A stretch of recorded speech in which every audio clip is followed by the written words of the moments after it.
I don't know if you've ever wanted someone so badly it felt like a crime, not because it was illegal, but because it could shatter everything you held dear. That's where I was at 19, standing in my best friend's kitchen, staring at his mom, Lydia, while my heart pounded so loud I swore she could hear it. She was 42, with this quiet strength that pulled you in, eyes that seemed to see right through you, and a laugh that made you forget your own name. I wasn't supposed to feel this way. Jake, my best friend since we were kids, was right upstairs, probably sprawled on his bed, scrolling through his phone. One wrong move, one slip, and I'd lose him forever. But that summer evening, with Lydia stirring pasta sauce, humming softly under her breath, I knew I was already in too deep. It wasn't just a crush. It was something heavier, something dangerous. It started so small you'd barely notice it. A glance that lingered a second too long. The way her fingers brushed mine when she handed me a glass of water, her touch warm and accidental, or so I told myself. Those moments, though, they stacked up, building something I couldn't ignore. Every time I went to Jake's house, I'd swear I'd keep it together, act normal, be the friend I'd always been. But then Lydia would ask me about my day, really listen, her eyes locked on mine like I was the only person in the room. I wasn't just some kid to her. I was more. And that was the problem. It was like standing at the edge of a cliff, knowing one step could send you plummeting, but wanting to leap anyway. What do you do when the person you're falling for is the one person you can never have? When every moment you spend with them feels like a betrayal, but you can't stop yourself? I didn't mean for it to happen. I didn't want to hurt Jake. But one night, one reckless moment, changed everything, and it broke us all. Stay with me, because this isn't just a story about love. It's about guilt, secrets, and the kind of choices that carve themselves into your soul, leaving scars you'll carry forever. I was never the guy who got into trouble. Growing up in a small town just outside Seattle, I was the quiet one, the kid who kept his head down, stayed loyal, didn't make waves. Jake was my brother in every way but blood. We'd been inseparable since third grade, building forts in the woods, sneaking beers from his dad's old fridge, dreaming about escaping our dead-end town for something bigger. His house was my second home, a place where I could crash without a second thought. Lydia, his mom, was always there, part of the background, like wallpaper you don't notice until you really look. She was the cool mom, the one who let us stay up late playing video games, who'd toss us sandwiches when we stumbled in at 2 a.m. after a party, reeking of cheap vodka and teenage invincibility. To me, she was just Jake's mom until she wasn't. It was the summer after high school, that strange, restless time when you're not a kid anymore but not quite an adult either. I was working at a hardware store, stacking shelves and saving up for college, while Jake was off at a summer camp job a few hours away. His house felt different without him, quieter, emptier, like the air was heavier. I'd stop by to check on things, little favors to help Lydia out, mowing the lawn, fixing a leaky faucet, tightening a loose shelf in the garage. She was a single mom, had been for years since Jake's dad walked out. I admired her for it, the way she carried herself with this strength that felt effortless, even though you could see the cracks if you looked close enough. There was always something in her smile, something sad she never talked about. One afternoon, I was in her garage, sweating through my t-shirt as I wrestled with a wobbly shelf. She came out with a glass of iced tea, her fingers brushing mine as she handed it over. "You're too good to us, Ethan," she said, her voice low, almost teasing, but with this warmth that made my chest tighten. I laughed it off, mumbled something about it being no big deal, but my face was burning. I couldn't look at her without noticing things I hadn't before, the way her dark hair fell loose from her ponytail, the way her sundress hugged her curves in a way that felt unfair. I told myself it was nothing, just a stupid teenage crush. I'd get over it. But every time I went back to that house, it got harder to pretend. She started asking me to stay for dinner when I was done with whatever chore I'd come up with. We'd sit at her kitchen table, just the two of us, and really talk. Not the surface-level stuff I'd toss out with Jake, but the kind of conversations that left you feeling exposed. I told her about my dreams of getting out of town, maybe becoming a writer, even though I was too scared to tell anyone else. I told her about my dad, who'd always been more interested in his job than me, and how it made me feel like I was never enough. She listened, really listened, her eyes soft but focused, like she was seeing parts of me I didn't even know were there. And sometimes, when she laughed or leaned in closer, I'd catch this look in her eyes, like she felt something too, something she wasn't supposed to. I started finding excuses to be there. I'd say I was grabbing Jake's old hoodie or dropping off a tool I'd borrowed, but deep down, I knew why I kept showing up. It wasn't for Jake. It was for her. And that's when the guilt started creeping in, slow at first, like a shadow you only notice when the light shifts. Jake was my best friend. He trusted me with everything, his secrets, his fears, his dreams. If he knew the thoughts running through my head about his mom, he'd never look at me the same. I tried to stop, to stay away, to talk myself out of it. I'd tell myself she was too old, too close to Jake, too wrong. But it was like trying to hold my breath. I could only do it for so long before I needed to see her again, to feel that pull, that spark that made me feel alive in a way I'd never felt before. And then, one night, everything changed. It was a Friday in July, the kind of humid, heavy night where the air clings to your skin like a second shirt. Jake was still at camp, not due back for another week. I'd gone over to Lydia's to fix a broken porch light, another flimsy excuse, if I'm being honest with myself. She was waiting for me on the porch, wearing a simple white tank top and jeans, her hair pulled back in a messy bun. She looked tired, like the weight of being alone was starting to press down on her. "You don't have to keep doing this, Ethan," she said, but there was this softness in her voice, like she didn't really mean it, like she wanted me there as much as I wanted to be there.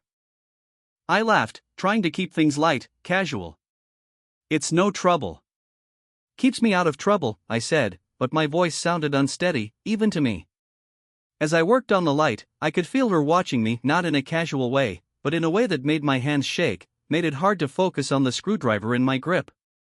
When I finished, she invited me in for a beer. I should have said no. I should have gone home, put distance between us, kept things safe. But I didn't. I followed her inside, my heart hammering like I was walking into a trap I'd set for myself. We sat on her couch, the TV on low, playing some old movie neither of us cared about. She started talking about her life, how she'd given up her dreams of being an artist to raise Jake, how she felt invisible sometimes, like the world had moved on without her. Her voice was raw, unguarded, and it pulled at something deep inside me. I don't know why I did it, maybe it was the way she looked at me, like I was the only thing keeping her from falling apart, but I reached out and touched her hand. Just for a second. Her skin was warm, soft, and her eyes met mine, and it was like the air in the room stopped moving. "Ethan," she whispered, and I swear, my name in her voice was the most dangerous thing I'd ever heard. My heart was racing so fast I thought I'd lose it. I pulled back, muttering, "I'm sorry," already halfway to my feet, ready to bolt. But she grabbed my wrist, her touch gentle but firm, and said, "Don't go." And then she was closer, too close, her face inches from mine. I could smell her perfume, feel the warmth of her breath, see the flicker of doubt in her eyes. I knew it was wrong. I knew it could ruin everything, Jake, our friendship, her life, mine. But I kissed her anyway. That kiss was like nothing I'd ever felt. It was like falling and flying at the same time, her lips soft but urgent, like she'd been holding back as long as I had. For a moment, nothing else existed, not Jake, not the consequences, not the world outside that room. Just her. Just us. But then she pulled away, her eyes wide with panic, her breath uneven. "We can't do this," she said, her voice shaking. "This is wrong."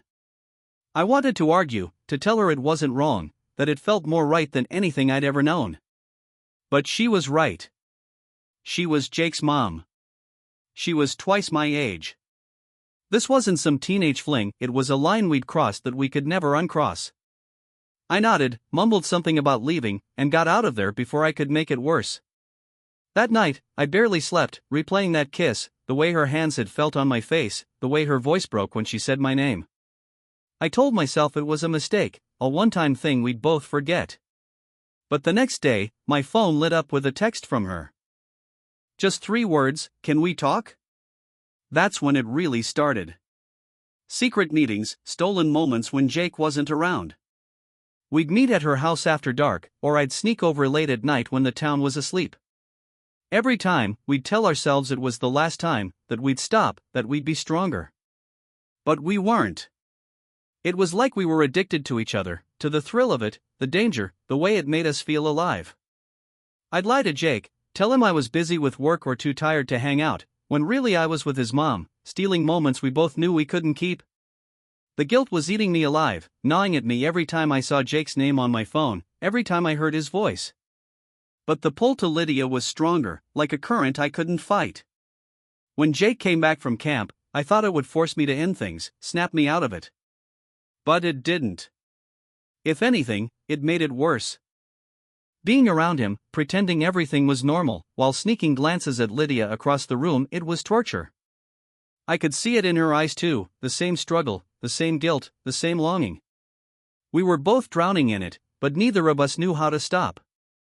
Every touch, every whispered conversation, felt like a countdown to disaster, but we kept going, like moths drawn to a flame we knew would burn us. One night, Jake invited me over for a barbecue. It was supposed to be casual, just the three of us, like old times. Lydia was there, acting like nothing had happened, smiling and passing out plates like she was just Jake's mom again. But every time our eyes met, it was like a spark, a silent conversation no one else could hear. I could barely eat, barely think, my mind stuck on her, on the secret we were carrying. Jake was talking about college, our plans, how we'd always have each other's backs. Every word felt like a knife twisting in my chest. I wanted to tell him, to come clean, to stop living this lie. But how do you tell your best friend you're in love with his mom? How do you explain something that feels so right but is so wrong? And then it happened. Jake went inside to grab more drinks, leaving me and Lydia alone by the fire pit. The air was thick with tension, the crackle of the fire the only sound between us. She leaned in, her voice barely a whisper. "We need to stop this, Ethan. It's gone too far." But her hand lingered on mine, her fingers trembling, and I could see it in her eyes. She didn't want to stop any more than I did. I opened my mouth to say something, anything, but before I could, I heard the screen door slam. Jake was standing there, staring at us, his face pale, his eyes wide with shock. He'd seen it all, the way we were looking at each other, her hand on mine, the truth we couldn't hide. He didn't say a word. He just turned and walked back inside, the door swinging shut behind him. My stomach dropped, like the ground had vanished beneath me. Lydia's hand slipped from mine, her face frozen in fear, her breath catching in her throat. "Ethan, go after him," she whispered, but her voice was so shaky I barely heard her. I wanted to stay, to explain, to fix it, but there was no fixing this. I ran after Jake, my heart pounding, my mind scrambling for something to say that wouldn't sound like a lie, but knowing there was nothing I could say to make this right. I found him in the kitchen, gripping the counter so hard his knuckles were white, like he was trying to hold himself together. "Jake," I started, but he cut me off, his voice low and dangerous. "Don't," he said. "Don't you dare lie to me." I'd never seen him like this, his eyes were cold, like I was a stranger, like the years of friendship we'd built meant nothing. I tried to explain, to tell him it wasn't what he thought, but the words sounded hollow, pathetic, even to me. "How long?" he asked, his voice sharp, cutting through the silence.